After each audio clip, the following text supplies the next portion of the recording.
James Gunn continues to be, I think, the most forthright filmmaker that I have ever experienced, right? Like, he is one of one in terms of his willingness to share well in advance what he's thinking and what he's doing. In this case, Dear Sweet James has said that this movie is as much of a Lex Luthor movie as a Superman movie. And in fact, Superman and Lex will be teaming up to fight a much bigger threat. Brainiac. Gotta be. Brainiac. Right? So let the imaginations run wild. We are aligned. We're pretty confident it's going to be the big B, Brainiac himself. He seems formidable enough. But just to play devil's advocate, Beans, if it's not Brainiac, who else could it be? Who else would fit the bill of Lex and Soup's human up? Well, to me, why I say Brainiac is because it's a mixture of the brain and the brawn coming together to take out the brain and brawn in Brainiac. Outside of that, I think it still has to be an alien. Maybe we get a Mongol here. Okay. That's a possibility. Yep. Mongol's possible. More physically formidable than anything else, of course. Maybe, I know this is an alien, but maybe Parasite in the sense of finding a way to shut him down. Yep. We still don't think, I mean, it's possible, but we still don't think Doomsday is going to be a part of this. No, and I'm terrified to say this out loud, but Zod does make sense here. Sure. Yeah. Because if you're going to ask Lex to help with a Kryptonian, I think he's going to jump on board really quickly. So maybe, maybe it's not Zod. Maybe it's a different evil Kryptonian. Yeah, but in the Last Son of Krypton comic storyline, Lex and Superman do team up to battle Zod. So it would not be without precedent. Could it be, plot twist, Bradley Cooper as Jor-El? Dude. Wow. That's a plot twist. Superman's just on the ground weeping the whole time because he can't fight his father. And Lex is like, fine, I'll take it. Well, yeah, because that would be proving Lex's point. He's like, this is the bad guy. I can actually nepotism is bad. Justify killing that guy. So, just saying. Yeah. Yeah, that's a nice creative twist. May not be terrible. Yep. Feels way, way too early. Agreed. For Darkseid, right? Oh, sorry. Yes, agreed. But I appreciate the preemptive agreement. I jumped the gun. But yes. No, you didn't. You should trust me always. Darkseid needs to be like that's a Justice League. Yes, that's a Justice League opponent, not a Superman and Lex. I'll be genuinely amazed if Brainiac is not the villain. It's got to be something terrestrial or extraterrestrial rather. Just really doesn't seem like there's any way that it's an Earth-bound or based villain. I think of like the Legion of Doom. Maybe a Sinestro, like maybe a Yellow Lantern Corps, because the Lantern show will have come out. That again, just playing, spitballing here about, hey, what could be? Maybe Bizarro. Option. Sure. Bizarro goes on the loose, because then that's Lex's own. Yeah. But I think the most logical choice, without question, is Brainiac with his capabilities. Makes much too much sense. Yep. Totally agree. Here's a really important question, though. Okay, because eventually that question is going to get answered well in advance of the movie. How do you feel? What's your initial response to this concept of Superman and Lex are teaming up as a follow up to our initial Superman movie? What's your vibe there? I'm good with it. That's fine with me. They always have had like it's going to be a funny buddy cop dynamic, but at the end of it will just end.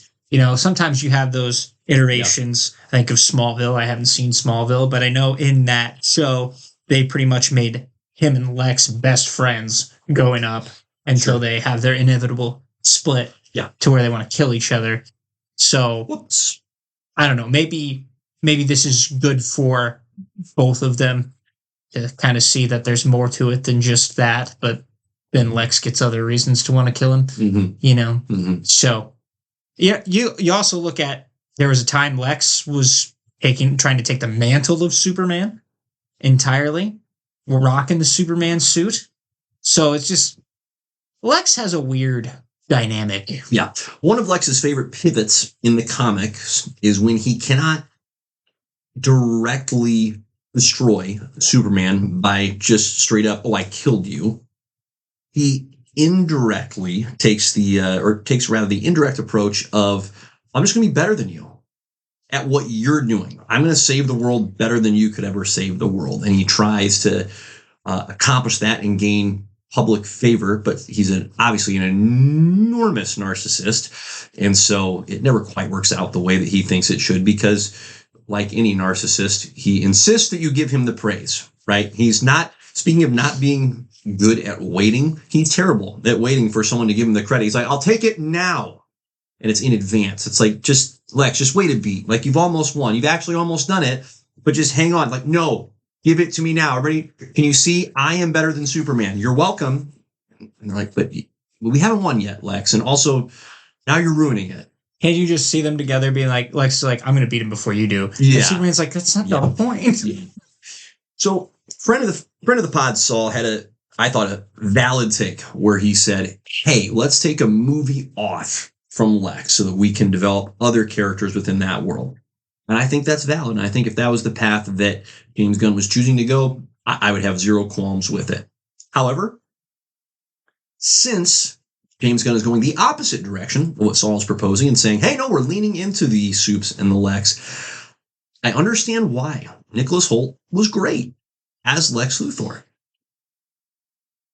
And I think easily the strongest portrayal of Lex Luthor since Gene Hackman during the original Superman film. I think it was 1979.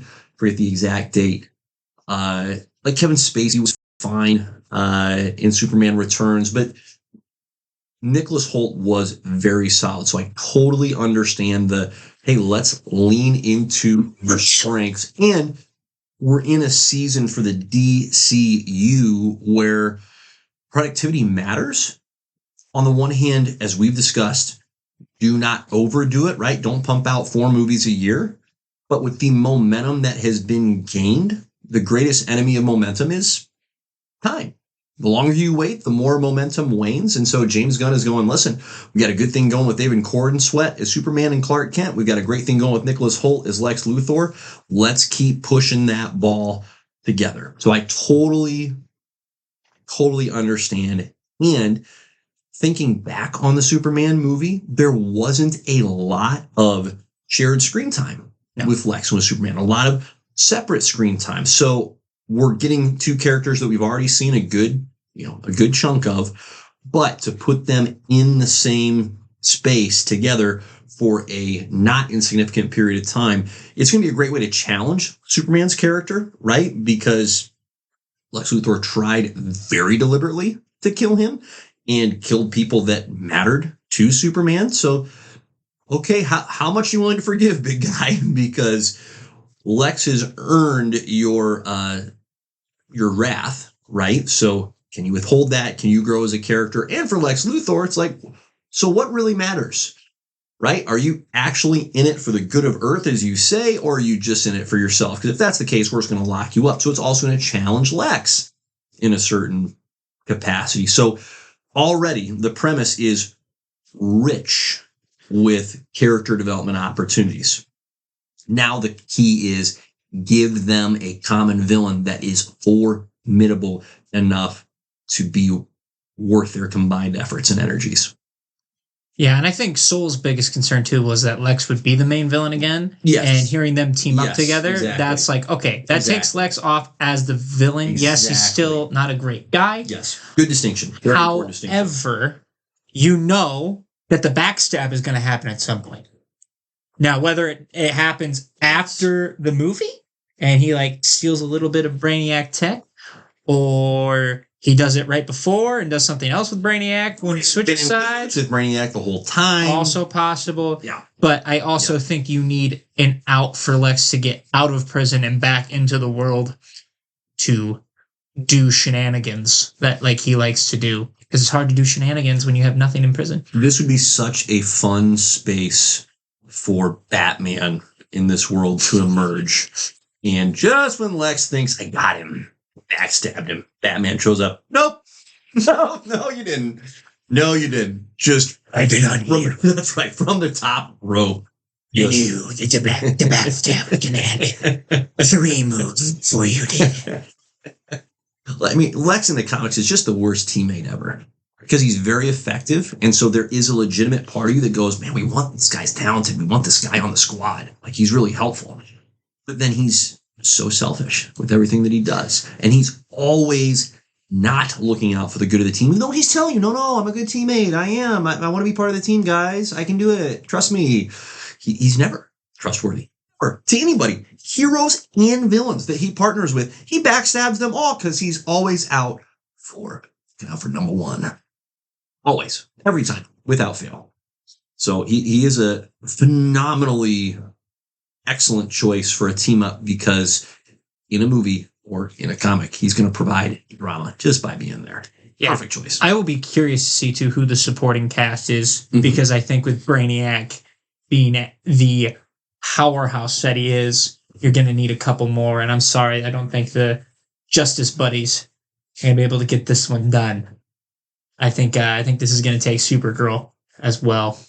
So I'll be very curious to see if who Superman has for backup. Yeah.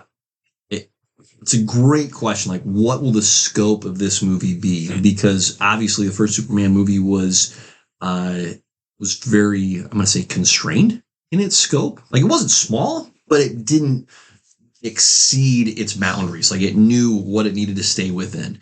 And I think it's going to be really hard for this second movie to stay within boundaries. It's, calling it right now, it's going to be longer. It's going to have more cast members.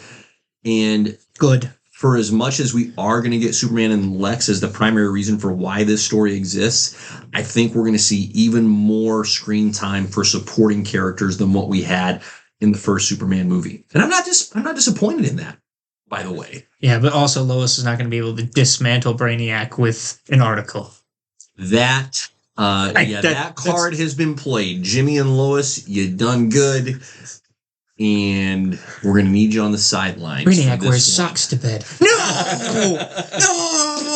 Defeated. It's not going to happen.